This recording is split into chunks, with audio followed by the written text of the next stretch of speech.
Bom dia, pessoal. Mais uma vez, vamos dar continuidade à nossa aula, certo? Seguindo aqui com as normas técnicas, as normas da concessionária local, nós estamos explorando nessa unidade 3 a ET 124, baixa tensão, ET 126, baixa tensão. Porém, a ET 124 trata de unidade consumidora única, simples, e a ET 126 trata de prédio de múltiplas unidades consumidoras, prédio vertical. Bom, então vamos retomar aqui a partir do ponto do tópico 6, limites de fornecimento.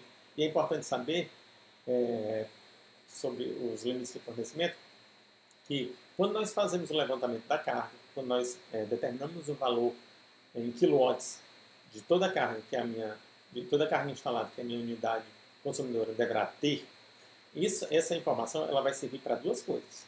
Primeiro, para dizer se eu vou me conectar em uma rede de baixa tensão ou uma rede de média tensão. Segundo, isso daí vai servir também para eu saber se o tipo do meu fornecimento de energia será monofásico, bifásico ou trifásico. Certo? Então, são esses dois pontos que dizem respeito à potência total instalada de uma unidade consumidora. Então, vamos lá.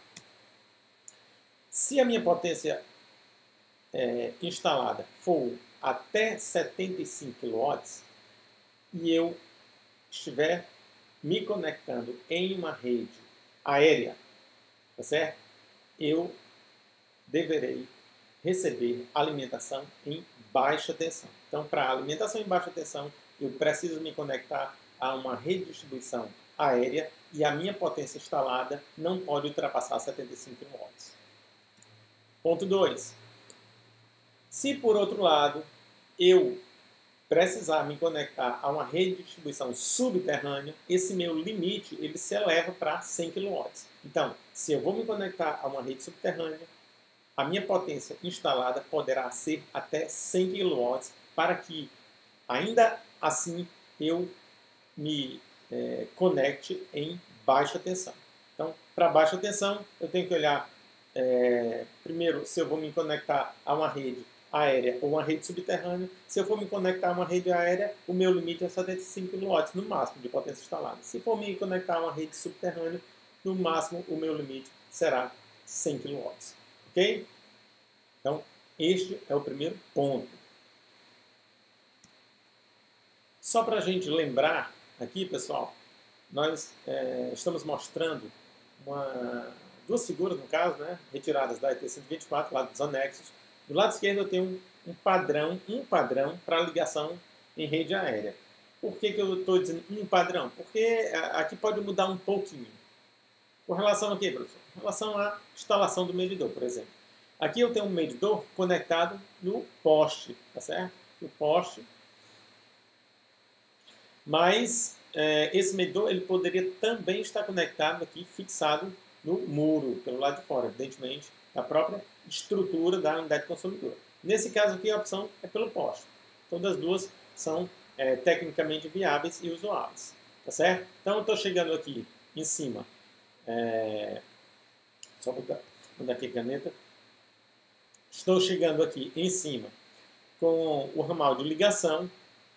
Esse condutor ou esses condutores estão entrando aqui via ponta-leite, passando pelo medidor, saiu via ponta-leite, ramal de entrada. Então, aqui eu tenho ponto de entrega na minha unidade consumidora. Ok, pessoal? Então, mais uma vez, para esse padrão aqui de rede aérea, o medidor está instalado no poste. Aí eu já venho aqui, olha só, está bem clara a figura, eu já tenho a instalação do sistema de proteção. Tenho aqui a haste de aterramento e tenho aqui uma caixa de inspeção, tá certo? A inspeção desta proteção. E esse medidor já deve ficar aterrado a esse sistema. Então, esse aqui é um padrão. Do lado direito, nós temos ligação em rede subterrânea. Nesse caso aqui, nós temos uma rede trifásica, tá certo?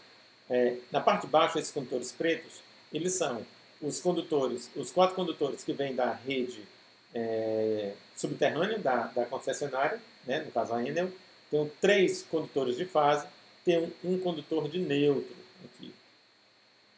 Então as três fases estão passando aqui, tem o fase 1, fase 2, fase 3, vermelho, preto e azul, estão indo para dentro da unidade consumidora, mais especificamente lá para o quadro de distribuição principal. Enquanto que neste barramento aqui, eu conecto o neutro, eu também vou conectar o condutor do sistema de proteção, ó, o aterramento aqui. Então, esse barramento aqui é um barramento de ecopotencialização e vocês veem que a própria concessionária já aterrou o neutro. Então, eu saio desse mesmo barramento com um condutor de neutro, outro condutor de proteção e todos eles se juntam, esses 5 condutores, lá no quadro de distribuição principal, tá certo? 3 barras de fase, uma barra de neutro, uma barra de proteção. Então, isso aqui é um padrão para a rede subterrânea da ENGIE. Perfeito? Bom, seguindo aqui. Bom, nessa linha, item 6.1, ligação monofásica. Então, ele diz, as unidades consumidoras ligadas em rede aérea de distribuição com carga instalada até o limite de 10 kW e para a rede subterrânea até um limite de 15 kW devem ser atendidas através de uma fase e um neutro. Tá certo? 220 volts. Aqui para o nosso estado. Então, 220 volts entre fase e neutro. Então, vou ser atendido com 2 condutores. Ok? E o que eu posso ligar? Sem dar problema. O que eu posso ligar em termos de cargas mais pesadas? Claro que cargas mais comuns. Ok, posso ligar no meu limite de potência instalada que eu já informei para a concessionária. Mas, fora isso, para aquelas cargas especiais que porventura possam ocorrer naquela unidade consumidora, o que eu posso pôr ali? Então, motor com potência individual de até 3 CVs. Motor com potência individual de até 3 CVs, tá certo? Então, 3 vezes 7,5, ali você tem 2,1 aproximadamente, tá certo? 2,1 kW. Aparelho com potência individual de até 5 kW. Então, aparelho com potência individual de até 5 kW. Máquina de solda, transformador com potência de até 2 kVA e aparelho de raio-x com potência de até 3 kVA. Então, isso aqui, esse tipo de carga, pessoal, ele pode atender a uma unidade consumidora. Pode ser uma residência, né? Lá, uma residência eu posso ter um motor, tá certo? Eu posso ter um aparelho de som com potência um pouco maior. Esse encaixaria no item B. Mas posso atender também uma pequena oficina, posso atender uma pequena clínica, tá? Aparelho de raio-x e por aí vai.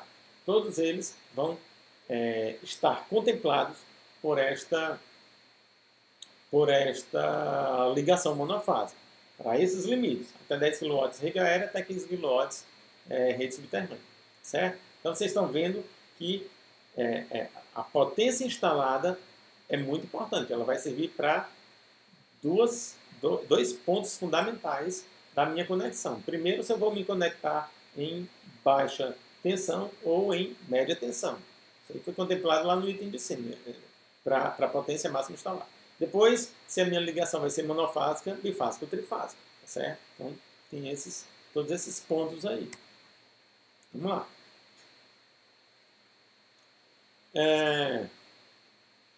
Tem uma nota, né, que diz aí, em áreas rurais onde a unidade consumidora for suprida através de transformador monofásico exclusivo para o cliente, admite-se a ligação do motor monofásico com potência individual até 100 CVs. Porque em áreas rurais, pessoal, geralmente você tem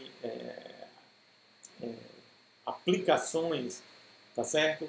Onde eventualmente você pode precisar de uma potência superior àqueles 3 CVs lá prescritas no item anterior, tá certo? Então você tem uma propriedade rural ali, você pode ter um ou outro equipamento que demande uma potência, geralmente de motor, uma potência superior aos 3 CVs, tá?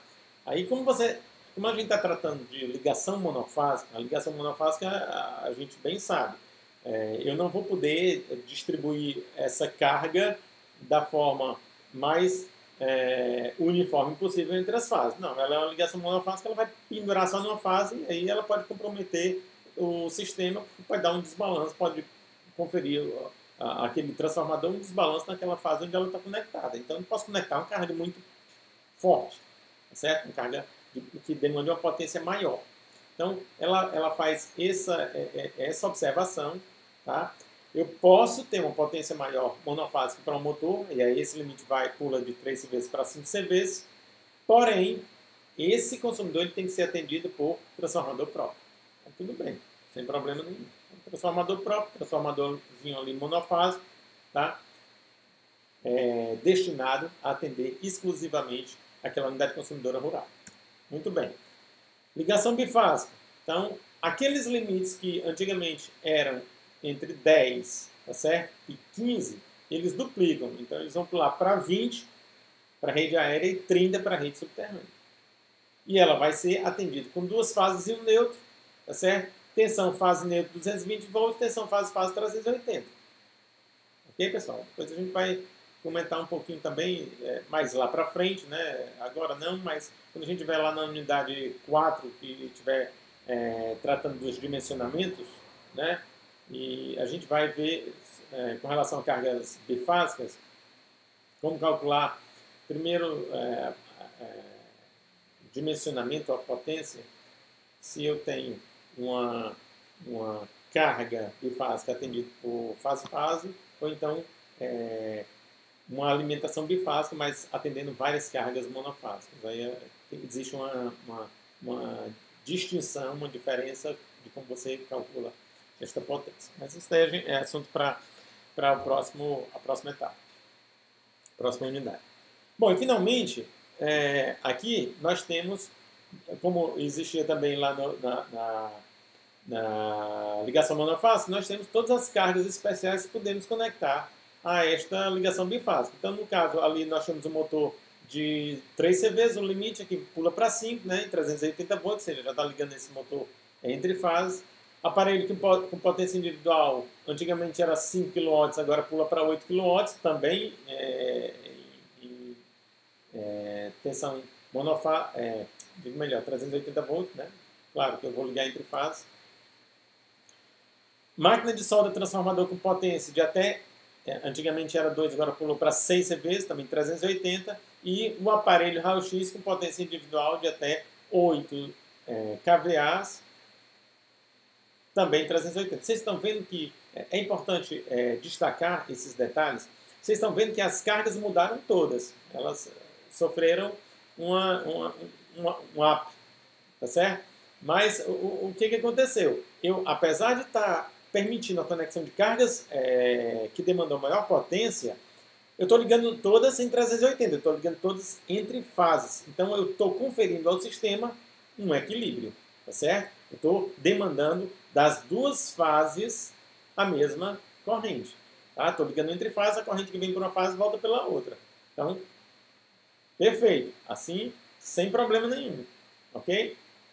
Assim, sem problema nenhum, porque eu ainda poderei alimentar essas cargas de maior demanda com uma tensão maior e não provocando, não conferindo ao sistema um desequilíbrio importante.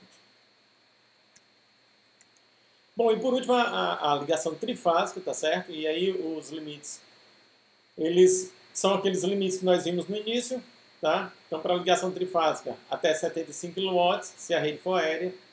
Ligação trifásica até 100 kW, se a rede for subterrânea. E, nesse caso, eu vou receber 4 condutores da distribuidora local. Vou receber 3 fases e um neutro, tá certo? Aí vocês viram como é que é o padrão, né? As 3 fases passam lá para dentro da unidade consumidora, o neutro já fica lá no barramento de potencialização. Ali eu vou ligar também a minha proteção, né? a minha malha de aterramento. E dali vou sair com 5 condutores, né, as 3 fases, neutro e proteção, todas lá para o meu quadro de distribuição principal, tá certo? E quais são as cargas especiais que eu posso ligar? As mesmas que nos outros itens, porém com potências mais elevadas. Então tem um motor trifásico de até 30 CVs, é um motor bem importante, né, em termos de potência. Então, tudo ligado, claro, em 380 volts. Aqui você vai fazer ligação trifásica. O importante daqui é que você sempre vai deixar o sistema super equilibrado, né? Motor altamente equilibrado, não tem conexão com neutro. E aí não tem problema nenhum. Aparelho trifásico não resistivo, com potência individual de até 20 kVA, máquina de solda com potência de até 15 e aparelho de raio-x trifásico, claro, todos aí trifásicos, com potência de até 20 kVA. Tá certo, pessoal? Então essas daí são as cargas, estão no rol daquelas cargas especiais que nós podemos conectar a uma ligação trifásica, tá certo? Na rede de baixa tensão. Bom, tem ainda uma observação, ele fala nas instalações de canteiro de obras com equipamentos de cargas pulsantes, tais como, aqui vão aquelas cargas que elas causam bastante desequilíbrio ao sistema, bastante perturbação, na verdade, né? Mais que desequilíbrio, perturbação. Claro que o desequilíbrio está dentro do pacote, mas causam bastante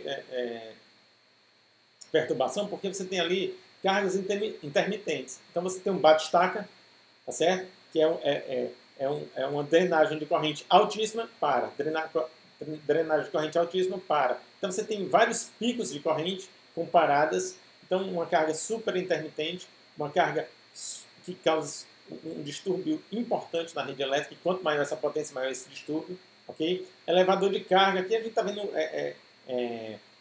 itens muito ligados à construção civil, né? Então coisas de potências importantes, né?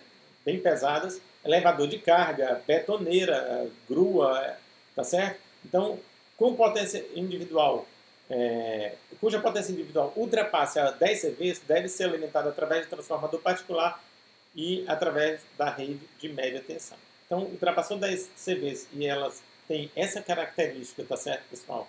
De causar distúrbio importante no sistema, então, para elas, alimentação própria, através de transformador exclusivo para isso e conectados à rede média. Com isso, você eleva a tensão, joga a tensão lá em cima, essa corrente que é drenada do sistema, ela fica pequenininha, então por mais distúrbio que ela tenha, ela não vai representar um distúrbio importante, né, sob o ponto de vista de você balançar muito a tensão, a potência ativa e tensão do sistema, tá certo?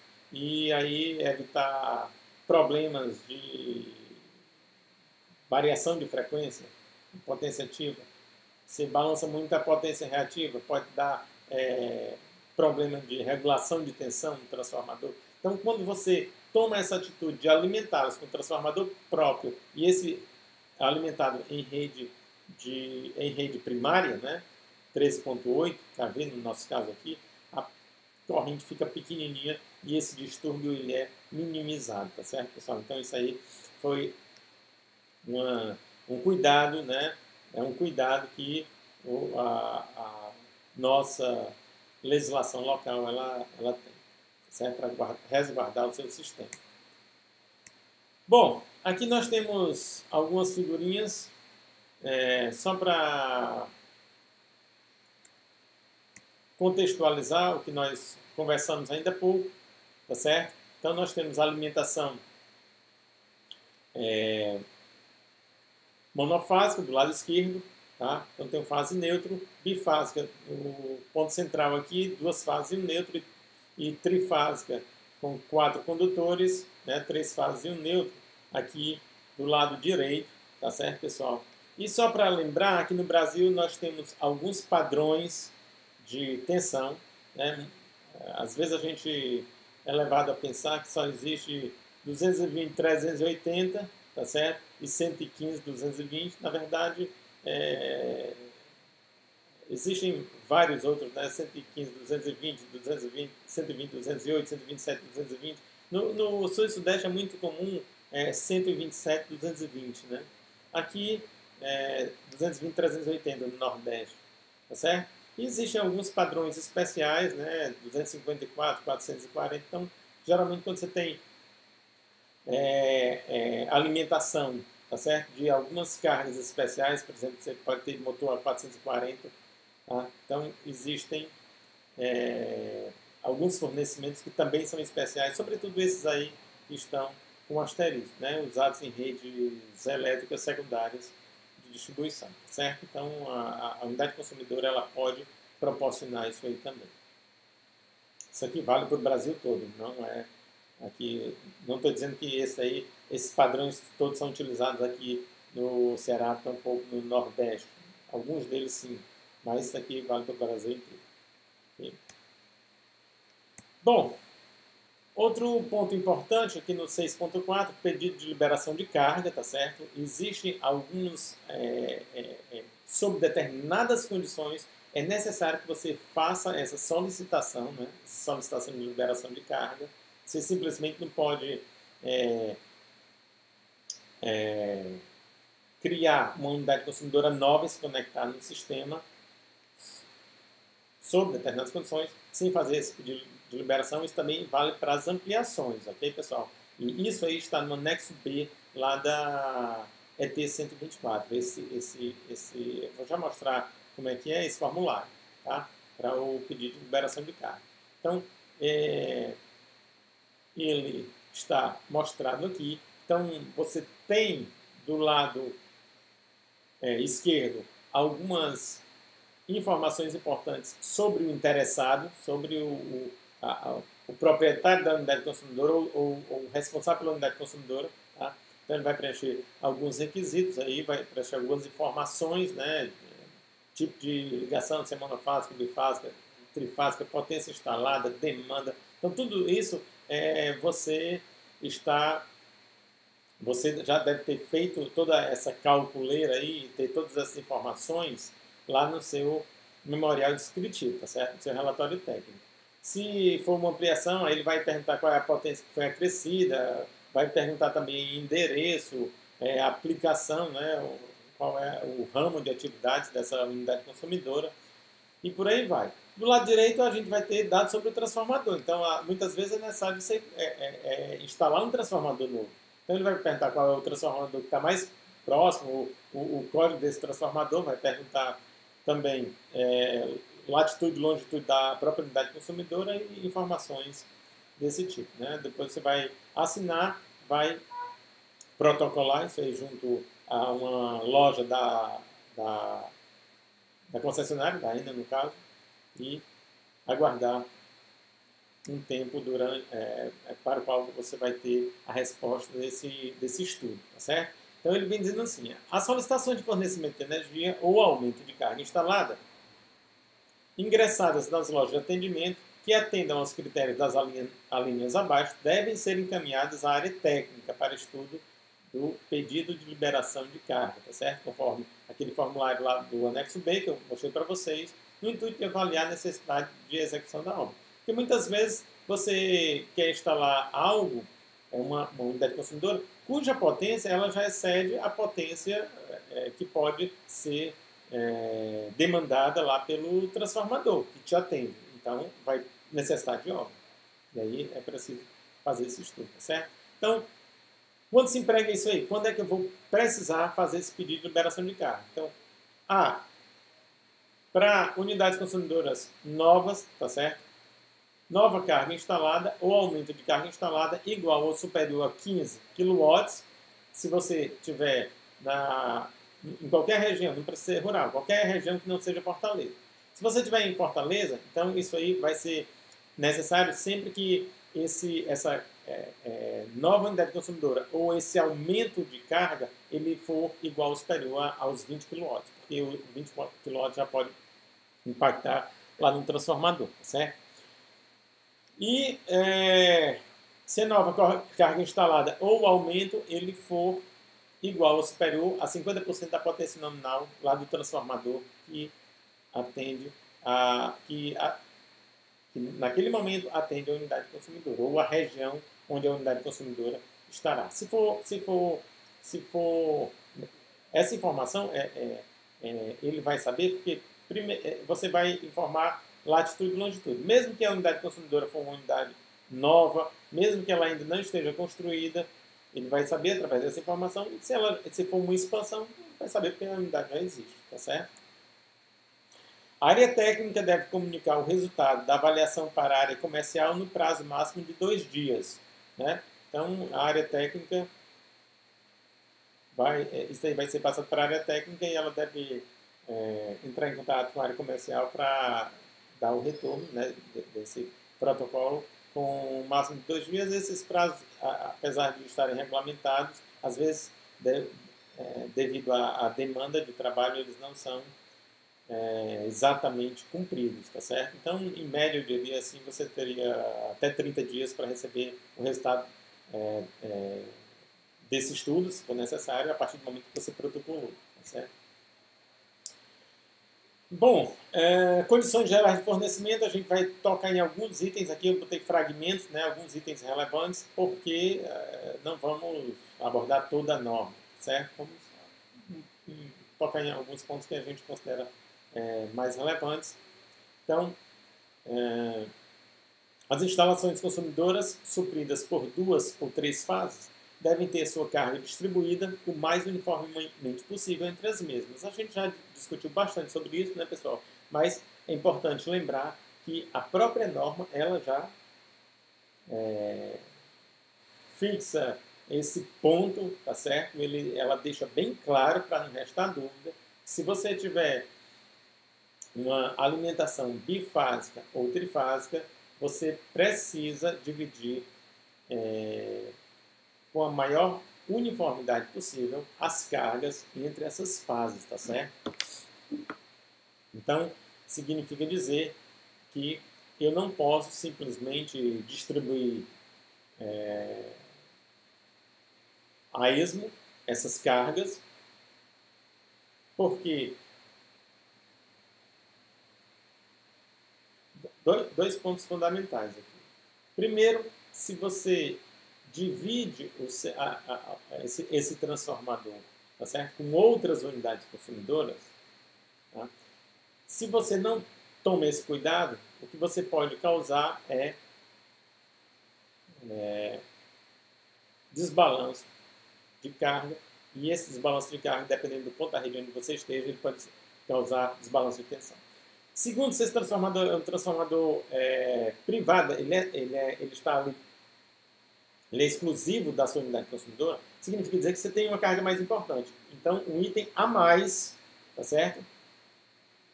Para você se preocupar. Então, se você é uma carga importante, ou seja, a sua demanda é uma demanda importante para a rede, se você está muito desbalanceado, né, as correntes nas 3 fases muito desbalanceadas, significa dizer que você pode conferir a esse transformador um desbalanço de tensão. E aí, lembra que esse transformador ele é um transformador exclusivo para a sua carga. Então, você mesmo está provocando o desbalanço de tensão que você vai utilizar. Vai ser aquela coisa, né, realimentada, tá certo? Realimentação positiva, ou seja, a tendência não é uma coisa boa, né? Ok? Então você precisa se preocupar com isso.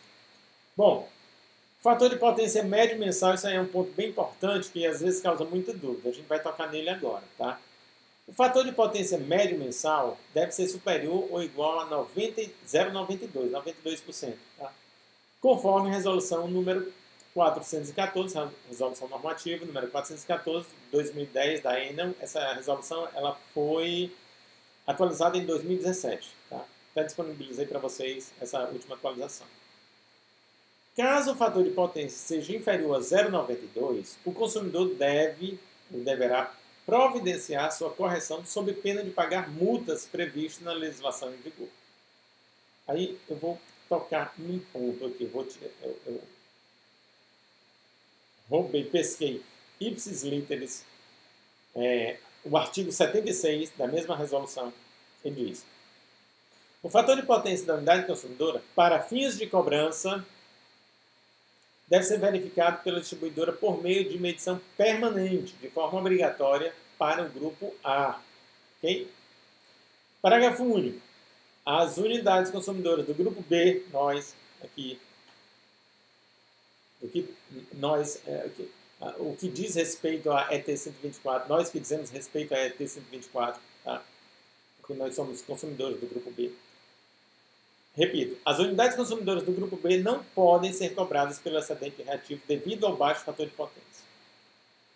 O que está dizendo o ponto 7.1.7? Caso o fator de potência seja inferior a 0,92, o consumidor deve providenciar sua correção sob pena de pagar multas previstas na legislação. O que está dizendo o artigo 76? Está dizendo as unidades consumidoras do grupo B não podem ser cobradas pelo excedente de reativo devido ao baixo fator de potência. Então, são duas coisas diferentes. Espero que vocês entendam. Uma coisa é você receber uma sanção, uma multa, uma penalidade. Outra coisa é você pagar constantemente por excesso de reativo. Tá? Então, assim, as unidades consumidoras do grupo B, elas não pagam, não podem ser cobradas por excesso de reativo, mas elas podem ser penalizadas porque o seu fator de potência está baixo. Só quem pode cobrar por excesso de reativo, só quem pode ser cobrado de melhor por excesso de reativo, são as unidades consumidoras pertencentes ao grupo A. Ou seja, aquelas unidades consumidoras que recebem energia, né, da rede primária. Elas são conectadas em média tensão. Ok, pessoal? Então, são duas coisas distintas. Tá? Uma coisa não está interferindo na outra. Uma coisa não está desalinhada com a outra. Então, são dois pontos distintos. Você não pode pagar, você, enquanto unidade consumidora do grupo B, não pode pagar por excesso de reativo. Que é aquele pagamento que você faz todos os meses se você estiver trabalhando com um fator de potência abaixo do 0,92 em média, tá certo? Isso daí a gente vai discutir muito bem no item só sobre tarifação, mas isso não é assunto para agora, é assunto para o próximo semestre, tá? Outra coisa é você ser penalizado, sofrer uma multa porque você está com um fator de potência baixo, abaixo do 0,92. Professor, é comum disso acontecer? Não. Eu nunca recebi, eu nem sei quanto é o meu fator de potência aqui em casa, na verdade. Tá? Eu nem sei se vocês conseguem ver quanto é o fator de potência de vocês nas suas casas. Ok? Mas ela pode cobrar. Está prescrito neste ponto da T124. Ok, pessoal? Então, se é detectado isso aí, o ideal, tá certo?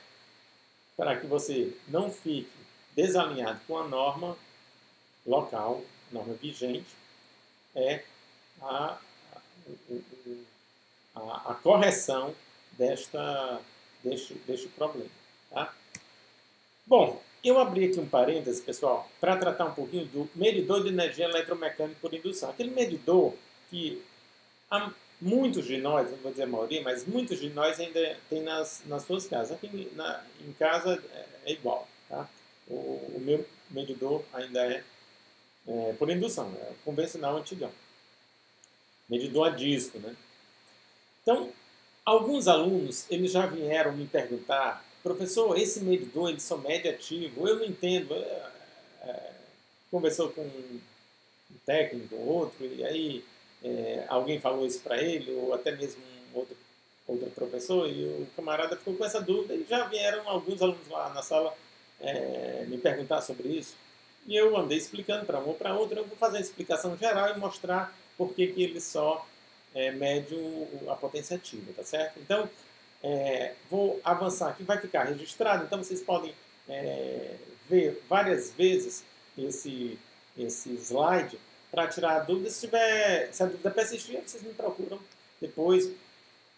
Pode ser online, pode ser quando a gente voltar, para a gente detalhar melhor, se for o caso. Tá? Então vamos supor o seguinte: vamos dizer que eu tenho uma unidade consumidora, eu tenho a minha corrente, minha tensão, não vou, eu coloquei o caso mais genérico possível, vamos dizer que elas estejam desalinhadas, ou seja, a corrente e a tensão, elas estão defasadas, significa dizer que eu tenho presença de reativo. Tá? Então, tenho aqui minha tensão, ângulo zero, tenho aqui minha corrente, está atrasada, tá certo? Então, eu tenho uma corrente atrasada da tensão, caracterizando aqui um sistema indutivo. Tá? Quer dizer que eu tenho na minha unidade consumidora uma porção de motores. Aqui eu tenho um ângulo de fase, diferente de zero, e aqui é a tensão e a corrente da minha unidade consumidora. Vamos fazer para o caso monofásico, e aí eu acho que fica mais didático. Pois bem, como é que funciona lá o nosso medidor? O nosso medidor ele é composto por um disco, tá certo? De alumínio, E aí, esse disco ele vai estar sob a ação de dois campos magnéticos. Eu tenho dois enrolamentos. Tá? Tenho dois enrolamentos. Tenho um enrolamento, uma bobina de corrente, uma bobina de tensão, ou bobina de potencial, como queira. Tá? Então, tenho dois enrolamentos. Professor, por que eu preciso de dois enrolamentos? Porque o que eu quero fazer, pessoal, é conferir a esse meu disco um torque. E eu só posso conferir esse torque se eu tiver dois fluxos desalinhados. Porque o torque é o produto vetorial de dois fluxos.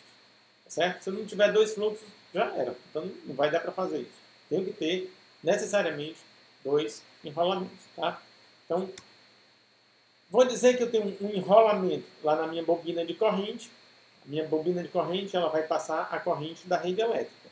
Essa daí em azul. E o fluxo, o campo magnético gerado nessa bobina, ele é proporcional a essa corrente. E ele está perfeitamente em fase com essa corrente. Ok. Com a minha tensão da unidade consumidora, eu vou alimentar a minha outra bobina, a minha bobina de tensão, ou bobina de potencial. Só que, ao contrário da minha bobina de corrente, o fluxo magnético gerado lá na minha bobina de tensão, ele é defasado 90 graus com relação à tensão da rede elétrica. Tá certo? Então, resumindo, este fluxo magnético da bobina de corrente está em fase com a corrente do meu sistema, a corrente da minha unidade consumidora, a corrente que está sendo lida lá no medidor, enquanto que esse fluxo magnético, esse campo magnético provocado lá na minha bobina de tensão, ele guarda uma defasagem atrasada de 90 graus com relação à tensão do meu sistema, à tensão da rede elétrica, certo? No caso monofásico. Ok? Então vamos adiante. Vou fazer desculpa, pessoal. Vou fazer uma série de equacionamentos aqui, tá certo? Mas coisas simples, coisas que todos vocês já sabem, só para a gente contextualizar. Vou admitir a minha tensão e a minha corrente com essas informações aí, um seno de uma amplitude, ângulo zero para tensão, e uma defasagem aí de θ para minha corrente, tá certo? Muito bem. O fluxo gerado pela bobina de tensão, tá? Pela bobina de tensão, ele guarda uma defasagem de 90 graus com relação à minha tensão da rede. Enquanto que o fluxo gerado na minha bobina de corrente está em fase com a minha corrente da rede, tá certo? Perfeito? Então, deixa eu tentar jogar uma caneta para cá, porque uma caneta para cá, que aí fica mais fácil. Eu vou dizer que, olha, a minha tensão está alinhada com isso daqui e a minha corrente está alinhada com isso daqui. Perfeito? Muito bem. Show de bola. Bom, agora eu vou dizer o seguinte, olha, o meu fluxo, né, o fluxo, isso aqui é o fluxo, o valor RMS do fluxo, né, que é o fluxo instantâneo, e aqui é o valor RMS, valor eficaz desse fluxo. O fluxo na bobina de tensão ele é proporcional à tensão, na bobina de corrente é proporcional à corrente, eu nem vou atrás dessas constâncias de proporcionalidade. Só fiz combinar essas duas equações, tenho aqui a equação 4, igualzinha. Se eu for calcular a tensão induzida na bobina de tensão, tá certo? Por esse fluxo, e a tensão induzida, tá certo? Por esse fluxo na bobina de corrente, o psi-I. Então, eu vou chegar a esses valores, né? A gente sabe que a tensão ela é uma diferencial do fluxo. Então, simplesmente vou pegar aqueles valores lá de cima e fazer a diferencial. Quando eu fizer essa diferencial do seno menos 90, o seno menos 90 é um cosseno, né? Então, vai cair para cá e este aqui ficará como cosseno, tá certo? Eu fizer a diferencial. Bom, até aí, acho que não tem novidade para ninguém. Estou só A novidade aqui, pessoal, eu acho que é só reorganizar, organizar de uma forma lógica as equações, mas isso aqui eu creio que todos vocês sabem e conseguem acompanhar perfeitamente. Bom, esta tensão induzida aqui, pessoal, esta tensão induzida vai provocar no meu disco uma corrente induzida, que é uma corrente parasita, tá certo? Uma corrente parasita, cujo valor é o valor da tensão, dividido por uma impedância, que eu também nem vou atrás, isso daí tudo vai se transformar no final numa constante só, e aí a gente vai comentar um pouquinho sobre ela.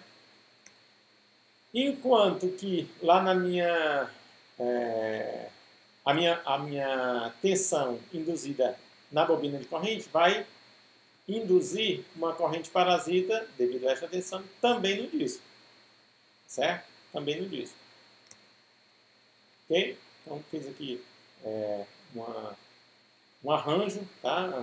Pesquei esse desenho aqui, eu achei interessante, peguei da própria internet mesmo. E essas correntes parasitas, pessoal, que quando estiverem, essas correntes, quando elas estiverem combinadas com os fluxos magnéticos, ou seja, a corrente induzida pela bobina de corrente combinada com o fluxo magnético de tensão e a bobina e a corrente induzida pela tensão induzida na bobina de tensão combinada com o fluxo da bobina de corrente, né? Essas combinações cruzadas, elas é que vão causar torques neste disco. Então eu tenho dois torques. Eu tenho o torque provocado por isso aqui, por esta corrente com o fluxo da bobina de corrente e por esta corrente com o fluxo da bobina de tensão. Quando eu fizer essa combinação, eu tenho dois torques que estão no mesmo sentido. Certo? Então, os enrolamentos eles são feitos, né, com a polaridade tal que vai jogar esses torques no mesmo sentido. Poderia os torques ser em sentidos diferentes? Pode. Se eu mudar a polaridade, só que não é interessante, porque aí eu vou ter um torque resistente, eu vou ter um saldo de torque, mas vai ser um torque menor. O que eu quero é um torque maior para que não tenha nada de resistente, a não ser o atrito aí nesse sistema, certo? Então, eu tenho o conjugado, ou seja, o torque de cada uma delas, né? Torque provocado por uma combinação, torque provocado pela outra combinação, tá? Isso aqui eu posso calcular o valor médio desses torques. Chego a esses valores aqui. Quando eu somar, eu vou colocar todo mundo aqui, pessoal. Essas constantes foram aparecendo aqui no caminho, K1, K2, R1, R2. Eu joguei tudo numa constante só, chamei de K, tá certo? E esse resultado aqui ela é proporcional à frequência do sistema, é proporcional a essa constante e é proporcional, o mais interessante, somente à potência ativa. Certo? Então, o medidor convencional ele só enxerga a potência ativa.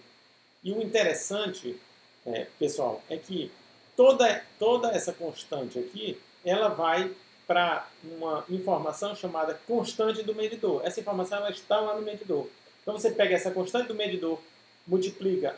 É claro que esse medidor ele vai estar ligado a um sistema de cremalheira, de engrenagens, né, com um eixo sem fim.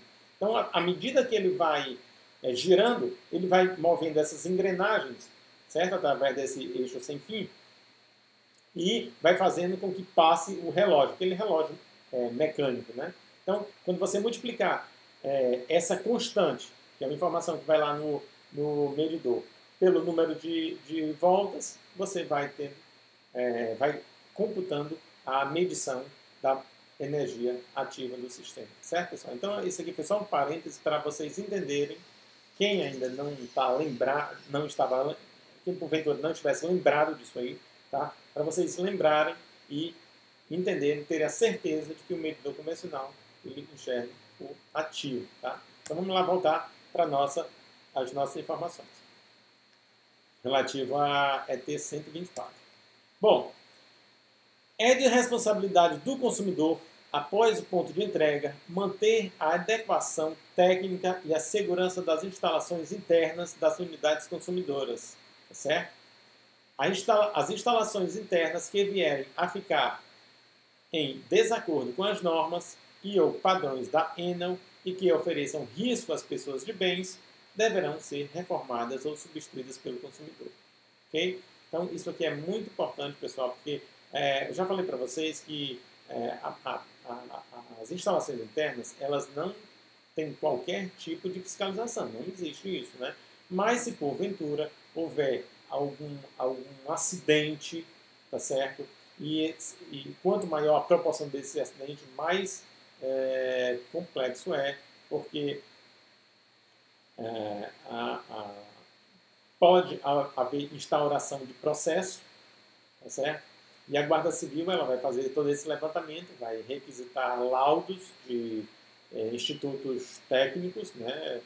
E todas essas informações serão levantadas e para que o técnico responsável se resguarde com relação a isso, é importante, estou falando sobre o ponto de vista também da execução, né? Tanto o projeto quanto a execução interna, certo? As instalações internas. Então, é importante que todas essas adequações sejam realizadas desde que elas estejam em desacordo com a norma vigente. Ok, pessoal? Então, isso é um ponto muito importante e a norma deixa bem claro. E ela deixa bem claro que, na verdade, a fiscalização mesmo não existe, né, das instalações internas. Ponto 7.2.1, obrigatoriedade, tá certo? Então, para pedido de fornecimento de energia elétrica, o consumidor deve estar ciente quanto à obrigatoriedade de observância nas instalações elétricas da unidade consumidora das normas expedidas pelos órgãos oficiais competentes, né, no caso da PNT e as próprias normas das concessionárias, instalação pelo interessado em locais indicados nesta especificação técnica das caixas e acessórios destinados à instalação de medidores e à proteção destas instalações, certo? Então, você tem que já prover a caixa, tá certo? Que vai condicionar o medidor de energia. Essa caixa é uma caixa padronizada. A Enel ela tem quaisquer distribuidores, mas vou falar mais especificamente da Enel, que é a nossa distribuidora local. Então, ela tem normas que regulamentam o padrão desse tipo, dessas caixas, tá certo? Tanto do ponto de vista monofásico quanto do ponto de vista trifásico. Também ela exige que você já tenha feito a instalação do sistema de proteção, para que no momento em que ela fizer a instalação do medidor, né, na caixa de medição, ela também possa fazer o justo aterramento desse medidor. Declaração descritiva da carga instalada na unidade consumidora, tá certo? Então, isso aí tem que ir no relatório técnico. Okay? Aceitação dos termos do contrato de adesão pelo consumidor responsável pela unidade consumidora do Grupo B. Informações referentes à natureza da atividade desenvolvida na unidade consumidora, a finalidade da utilização da energia elétrica e a necessidade de comunicar eventuais alterações supervenientes conforme prescritos pela ET 60. Né? Essa é a antiga CP 001, tá certo? Agora foi batizado com esse nome desde 2018. Em sua versão mais atual. Tá? Então, todas essas informações também irão lá no memorial descritivo, tá certo, pessoal? Então, lá no relatório técnico, vocês terão essas informações. Passando para um outro item bem importante, que diz respeito à ligação de motores e equipamentos. Né? Então, ele diz, olha, motores trifásicos com potência nominal de até 5 CV podem ser acionados na partida com ligação direta à rede, conforme a tabela 5. Então, nós temos aqui potência do motor até 5 CV. Você pode usar o método de partida direta para esse motor. É claro que para motores mais importantes, isso não é permitido, porque na partida direta você tem uma drenagem de corrente, né, bem rápida, muito importante. Tá? Então, a corrente de partida de motor de indução, né, ela pode chegar a 8 vezes o valor da corrente nominal. Então, isso aí pode ser bem importante para a rede. Tá? Então, até 5 CV você pode fazer partida direta, acima disso não dá. Tá? Então, até 10 CVs. Se você estiver trabalhando com um rotor, ele divide temos basicamente 3 tipos de motores, né? Os mais usuais. Tá? Existem outros tipos, mas são motores especiais. Motor de relutância, você não vai encontrar no nome. Mas os motores mais comuns, rotor bobinado, o gaiola de esquilo, rotor em curto-circuito ou síncrono, então você vai encontrar descrições para isso. Tá? Então ele vai dividir em 2 tipos. Motor de indução trifásico, né? Rotor gaiola de esquilo e síncrono. Então ele vai dizer, olha, esses dois aí pode partir com partida direta até 5 CVs, partida manual até 10 CVs, aí você pode usar manual estrela, triângulo, ou pode usar série paralela, certo? Com partida automática, você pode usar até 30 CVs, estrela, triângulo, série paralela, quase não sai, e chave compensador. Então, pode ser assim. Só lembrando aqui, para quem não estiver lembrando no momento, pessoal, essa partida série paralelo, ela requer algumas condições especiais. O motor ele tem que ter acesso a 9 terminais, porque você sempre vai precisar fazer rearranjos, tá certo? Dos enrolamentos. Você tem que ligar esse motor, tá, em tensão, em um nível de tensão e depois no dobro desse nível. Então, por exemplo, 220, 440, 380, 760, tá certo? 110, 220. Então você tem que ter essas condições para que você possa realizar essa partida série paralela. E basicamente você vai ligar, você joga alimentação para esse motor mais alta, depois você joga uma alimentação mais baixa, né? E essa alimentação mais alta é justamente para que na partida você alimentou ele com a tensão maior, tá certo? E na verdade, quando você alimenta esse com uma tensão maior, no caso aqui o dobro, tanto o conjugado quanto a corrente de partida, eles ficarão divididos por 4, tá certo? Então isso é bem importante porque você confere uma corrente, um pico menor de corrente de partida para esse tipo de configuração. Mas insisto em lembrar que você precisa, qualquer motor que você pode fazer, né? Você precisa ter o motor correto e com acesso a 9 terminais. Ok? Muito bem. Bom, o outro tipo de motor é o rotor bobinado. Nesse tipo de motor você pode ter alimentação pelo estator e pelo rotor, tá? Ao mesmo tempo.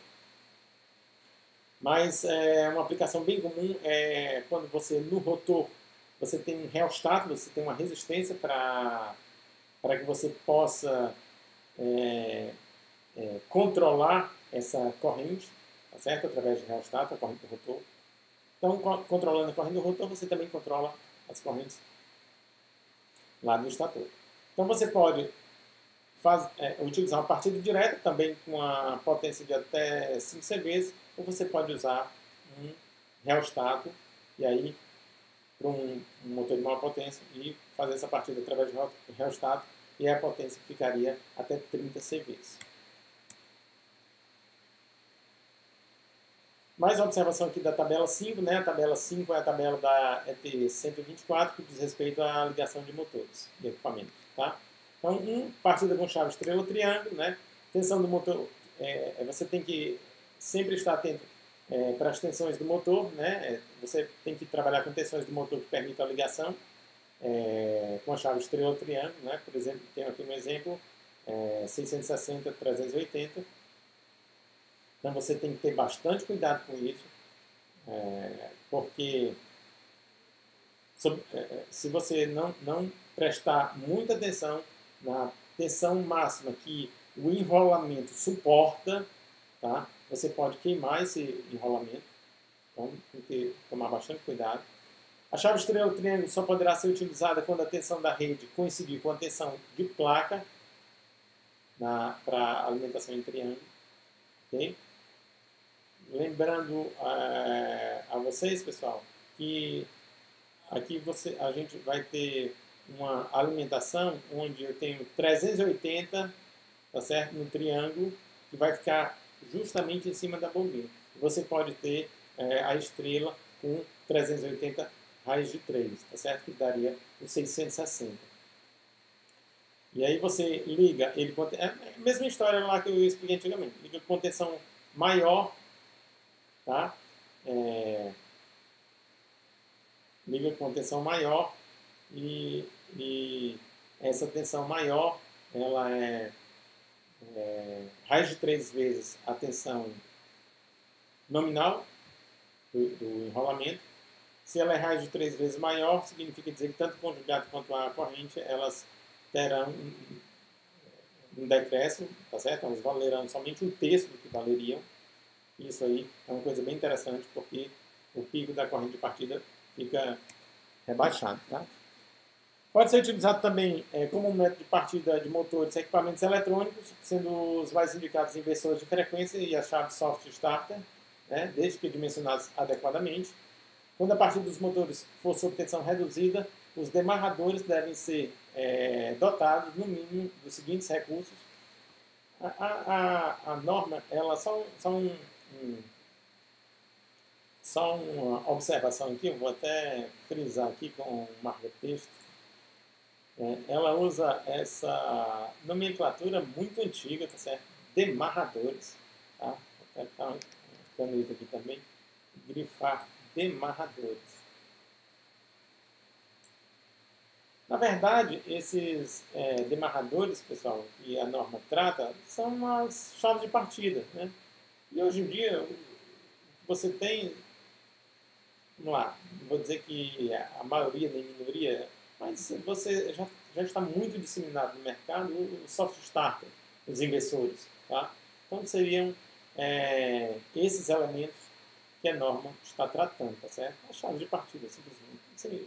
Não tem por que usar uma nome baixo, essa é a minha opinião, humilde opinião, tá certo? Mas eu acredito que em dias de hoje não teria por que ela continuar utilizando essa nomenclatura tão antiga, né? Eu acho que chega a ser mais antiga até do que o próprio curso de engenharia elétrica da UFC. Então, bom, mas isso é só um detalhe. O fato é que eu já estou esclarecendo para vocês o que são, né? São chaves, né, de ligação de motores normais. E ele chama a atenção de que ela precisa ter alguns recursos. Primeiro, dispositivo mecânico que impeça o demarrador, a chave, né, de ligação, de se manter fechada por si mesmo na posição de partida. Certo? Isso é um item bastante importante. Ela não pode, ela pode fazer até isso automaticamente, já fazer essa mudança, tá? E geralmente se faz, principalmente quando você tem as chaves eletrônicas, tá? Os acionadores eletrônicos, na verdade aqui são acionamentos. Dispositivos mecânicos que obriguem a fazer rapidamente a operação de mudança de posição de partida para a posição de marcha. Ok? Então você tem essa necessidade, sobretudo quando você está trabalhando com o sistema mecânico, né? Então você é o próprio técnico que faz essa mudança, tá? Dispositivo eletromagnético que abre o circuito alimentador quando faltar energia, impedindo que o motor parta automaticamente ao se estabelecer a tensão. Então, para os circuitos automáticos, você não precisa se preocupar com isso, todos eles têm, tá certo? soft starter e inversor ainda mais, né? Até, principalmente o inversor, até dispositivos inteligentes, tá? E os mecânicos também têm. Também necessitam desse recurso, tá certo? Os motores com potência superior a 30 CV só podem ser ligados em unidades consumidoras que sejam atendidas em média tensão. Tá? Então, vocês viram lá na tabela 5 que o limite vai sempre até 30 CVs para essa especificação técnica. Então, essa especificação técnica ela trata de baixa tensão. Então, baixa tensão nós só vamos com motores até 30 CV. Superior a isso, aí vai ter que receber alimentação em média. Não tem jeito. Se vocês fizerem as contas, pessoal, essa carga já é uma carga que está ali próxima aos 22 kW, né? É uma carga já bem importante com relação ao transformador de uma maneira geral. Tá?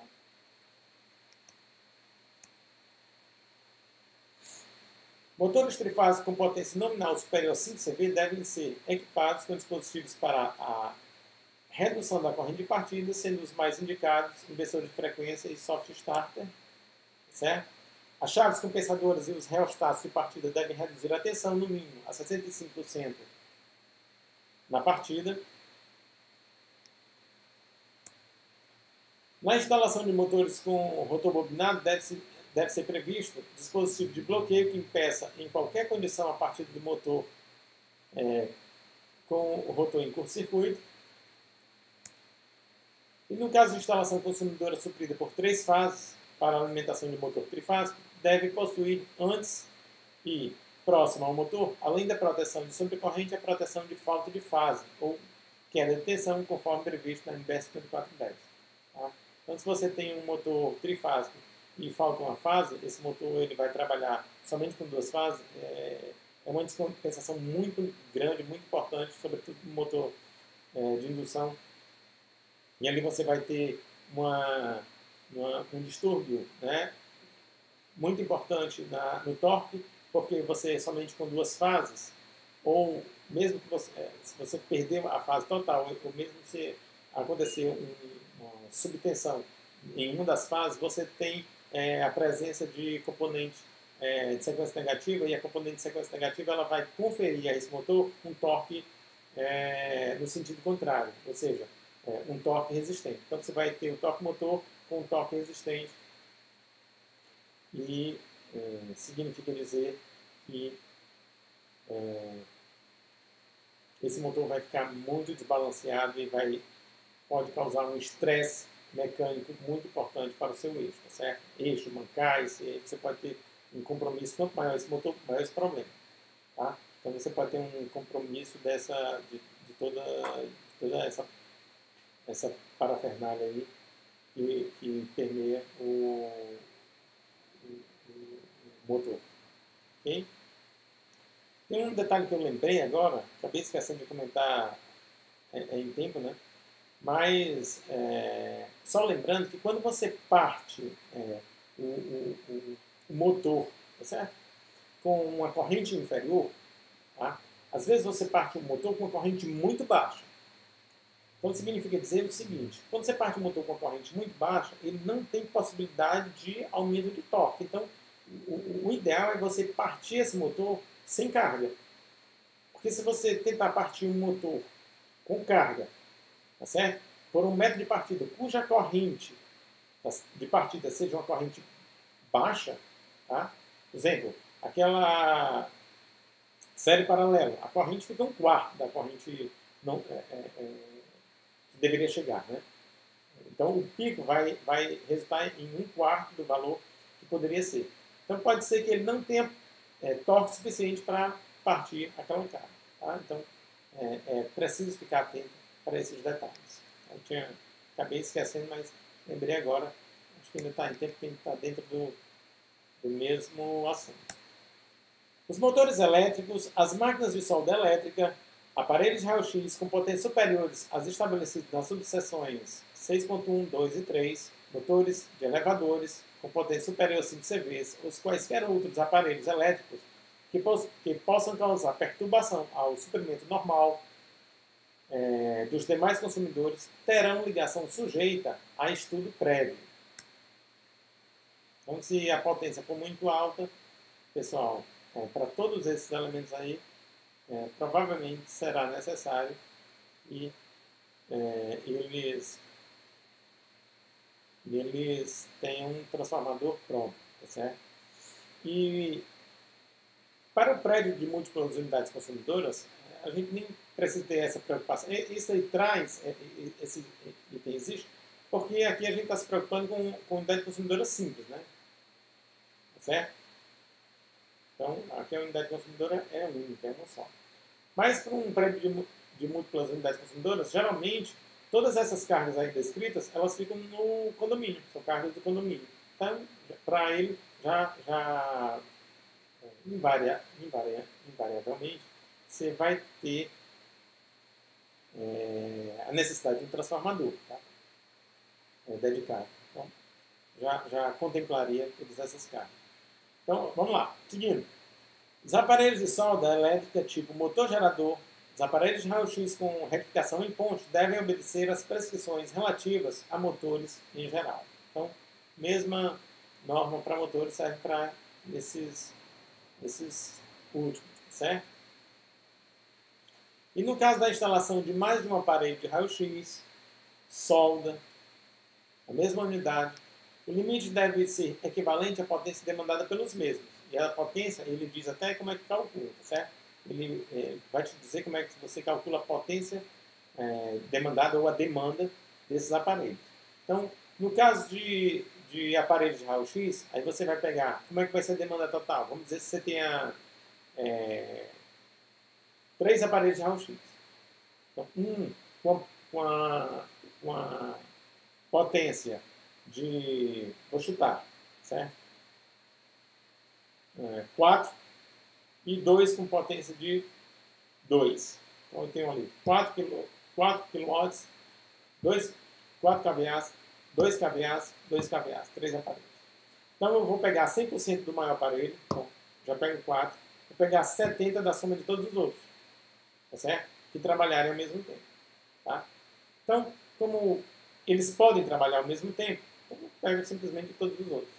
Então eu tenho lá mais 2. Multiplico por 70, está 2,8. Então, tenho 4 mais 2,8, 6,8 seria a demanda ao invés de 8. Então, ao invés de 8, 6,8. Ok? Então, isso aí é um ponto. Máquina de solda. Então, vai ter 100% do primeiro, 70% do segundo. Estou falando em termos segundo, em termos de maior potência, né? 40% do terceiro e 20% da soma das potências dos demais aparelhos. Né? Considerar a potência como sendo a de curto-circuito. Tá? Então, tem lá o aparelho de solda.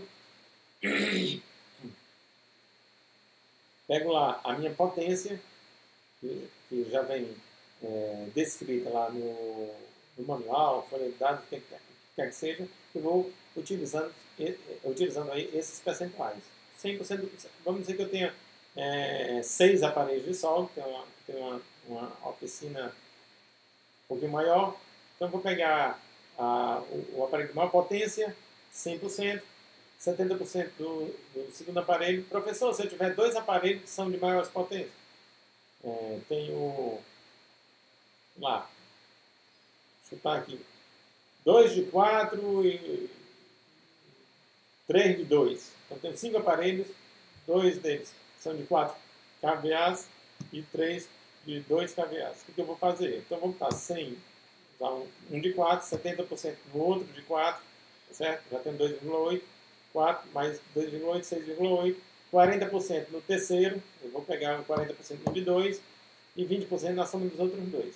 Então pego um de 2, jogo 20%, sobrou mais 2 de 2, então são 4, jogo 20% em cima. Eu faço esse contarão todo aí e tenho a minha demanda calculada para essas máquinas de solda, e vocês vão ver que é um valor bem abaixo do que seria se você utilizar 100% de tudo. Certo, pessoal? Bom, ligação da bomba de incêndio. Tá? Provavelmente a gente vai precisar fazer uma pausa, porque daqui a pouquinho vou iniciar uma aula online de tira dúvida com a turma da pós-graduação. Logo em seguida eu volto a gravar esse vídeo e aí no caso eu vou tentar editar em um vídeo só. Se ficar muito grande eu vou disponibilizar os dois vídeos. Não vai ter maiores problemas para você. Certo, pessoal? Então só um parênteses aqui, porque já está se aproximando da hora da minha aula. Tá? Confirmando aqui. Então, ligação da bomba de incêndio. Os critérios para a utilização de bomba de incêndio devem atender à legislação do Corpo de Bombeiros. Tá? Então, essa legislação é de 2008. Vocês vão lá, estão prescritos. Se vocês observarem nessa norma, está prescrito tudo que diz respeito à bomba de incêndio. Tá certo?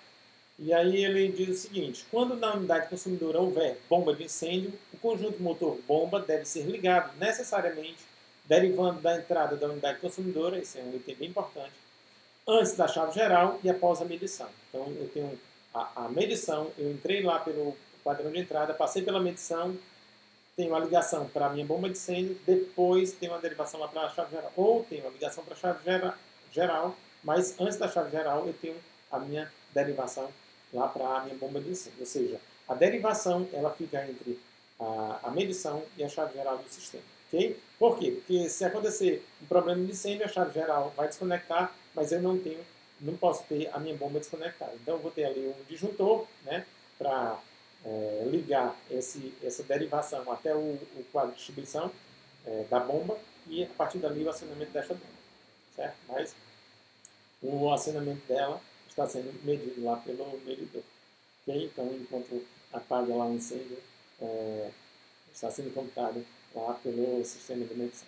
Perfeito? Então, o circuito que alimenta a bomba de incêndio deve ter dispositivo de proteção independente. Tá? E para finalizar, ele diz o seguinte: para identificar a proteção do conjunto motor-bomba, deve ser instalada plaqueta metálica gravada com os dizeres bomba de incêndio. Ok, pessoal? Então a gente vai encerrar por aqui essa primeira parte da nossa aula online desta semana e dentro em breve eu devo disponibilizar tanto este quanto o segundo vídeo com respeito à nossa aula. Ok? Então, muito obrigado pela atenção. Bom estudo.